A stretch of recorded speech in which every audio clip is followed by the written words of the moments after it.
I mentioned the polls earlier about swing states and the re-election in 2020. Now, I'm going to say again that polls to me are irrelevant this far out. They don't really mean anything. They do, however, impact the way people feel. They can impact people's moods, attitudes, and in some cases can cause certain people to act in certain ways. But in terms of having any real meaning, they don't. A presidential poll today of Donald Trump and any of the other potential Democrats doesn't mean anything. And let me prove it to you. Here we are on the 8th of March, 2018, 1 year ago today, 2 years ago today, there were polls being taken on whether Trump was going to get the Republican nomination and if he did go on to win the presidency. I don't remember what the polls in March of 2016 had to say. You know why I don't? Because it didn't matter. A poll in March of 2016 doesn't matter. Nobody can remember. But the day that poll came out, I'll guarantee you, the drive-by media made 5 hours of news about it. Even though nobody can remember what the poll was. Pick any day. You don't start remembering polls until you get into November. With that caveat, understanding that there are people who live and die by polls, the drive-by media and the Democrat part, the Washington establishment, actually, both parties live and die by these things. I mean, they make book on them, but they live and die. The polling data is as big a news story any given day as practically anything else is. That's how important it is to them. So in that regard, this stuff can have an impact. Now, this is a survey monkey poll. Axios commissioned 10 survey monkey polls to look at the upcoming Senate races in a series of swing states that Donald Trump won in 2016. And these swing state polls show that Trump is in solid shape to win a second term. That flies in the face of every premise and every narrative that the media has put forth in the last year. As far as they're concerned, Trump is finished. As far as they're concerned, the Democrats are going to win the House in 2018, and then Trump's going to be impeached, and Trump won't even be running for re-election in 2020. So any poll about Trump is irrelevant. But when they see this, it is going to have an effect on them. It's going to dispirit them or anger them, infuriate them, whatever. It says here, while there is plenty of bad news for Senate Democrats, a potential loss of 5 to 6 seats, the good news for Trump is that his job approval rating in the key swing states he needs to win a second term is well above his national rating. That is worded very badly. While there is plenty of bad news for Senate Democrats implies that there's something worse coming.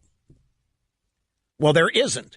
While there is plenty of bad news for Senate Democrats, a potential loss of 5 to 6 seats, the good news for Trump is that his job approval rating in those swing states is much higher than his national rating. So it's all good news for Trump, and it's all bad news for the Democrat, not half and half.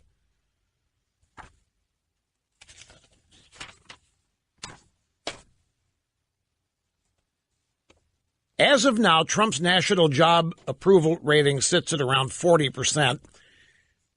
There's an outlier. Rasmussen has him 46 to 50, depending on the day.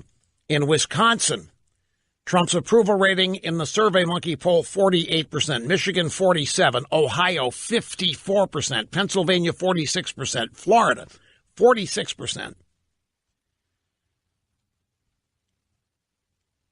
Those states above are the 5 Trump is going to need to win a second term in 2020, and he's kicking butt in them.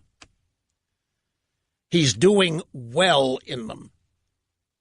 And these states, Wisconsin, Michigan, Ohio, Pennsylvania, Florida, guess what? Guess what's going to be happening in those states? The tariffs on steel and aluminum are going to benefit people that work in those states. In case you're wondering why Trump is doing this tariffs business. And then Axios, exclusive polls, big warning signs for Senate Democrats. Now, the Senate Democrats have 25 or 26 seats that are up for grabs in November. The Democrats have a lot of seats to defend. The Republicans, I think, at like the number 6 or 8. The Democrats have to defend 25 or 26. And in the Survey Monkey poll, they are solidly losing in 5 or 6 of them already. But when I saw this, I got kind of a devilish little question. So why is anybody taking polls now? The Democrats are going to win the House. Democrats are going to win the Senate. The media tells us every day. Why are we even bothering with polls? The election's over. There was going to be a gigantic big blue wave in Texas. Texas was going to go blue after Tuesday night. Democrats were going to smoke everybody there. Trump's going to lose because the Republicans are going to lose the House. Trump's going to be impeached. Why is anybody polling anything? Well, they're polling because the Democrats and the media don't really believe the drivel and the bilge that they are broadcasting. 5 Senate Democrats would lose to Republican candidates if the election were held today. 3 have approval ratings under 50%. Why it matters? Democrats are defending 10 Senate seats in states that Trump won in 2016. In 6 of those states, Trump's approval is higher than 50%. These numbers show how hard it's going to be for Democrats to pick up the 2 seats they need to win the majority despite Trump's troubles. What Trump troubles? Where are Trump's troubles? Trump's troubles are in the media. What Trump troubles? How can you say in 5 of these 6 states his approval rating is over 50? The Democrats are going to lose these 5 or 6 seats if the election is today. What Trump troubles?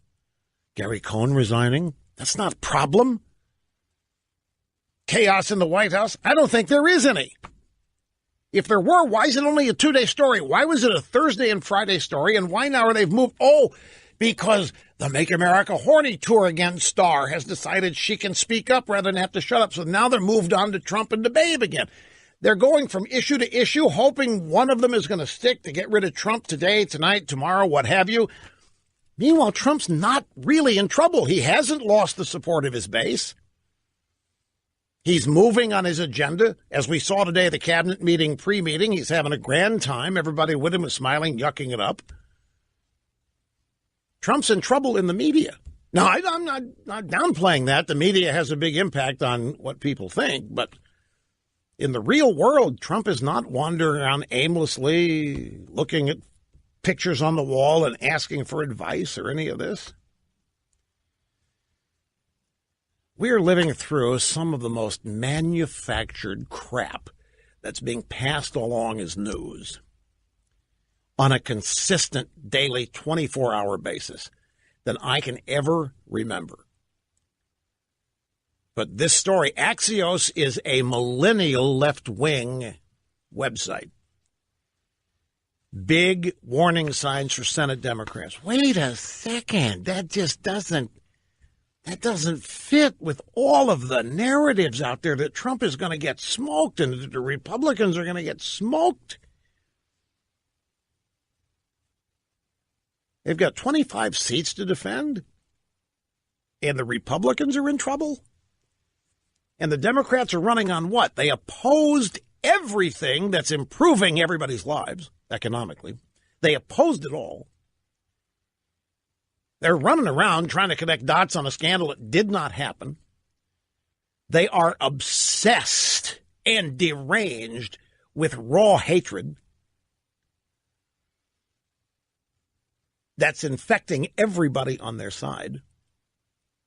And every prediction we're getting about Democrat dominance is petering out. They still haven't won a special election for the House of Representatives, despite all these Trump troubles. Despite all of the anger for Trump supposedly out there, despite all of the hatred, despite all of the buyer's remorse, despite all the Americans who regret it and wish they had never voted for Trump and wish they could take it back and can't wait to vote for Democrats to straighten America out again, despite all of that, Trump isn't in trouble. Oh, yeah, don't misunderstand. It could be better, but I mean, it's a challenge every day. But Trump's not in the kind of trouble they are portraying him to be in. Yeah, he's in trouble because he's got half of the Congress half the Congress and all of the media literally trying to destroy him. That does equal trouble.